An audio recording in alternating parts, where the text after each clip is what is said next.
सुबह सुबह gun range कौन लाता है यार? यही ट्रॉमा से निकल के आए थे हम Pune.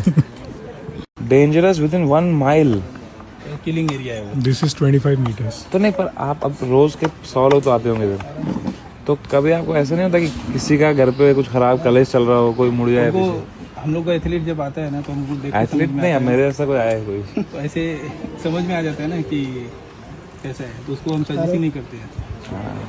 Shooting sport physical end mental है, तो फिजिकली एंड मेंटली अगर शूटर मतलब एथलीट स्ट्रांग है। क्लियर? जैसे मेरा मेंटल स्टेट कैसा लग रहा है Cease fire. आपको? मेरा मेंटल स्टेट कैसा लग रहा है? ठीक ही ठाक है। ठीक लग रहा है? तो देखो फिर क्या पता है आपको।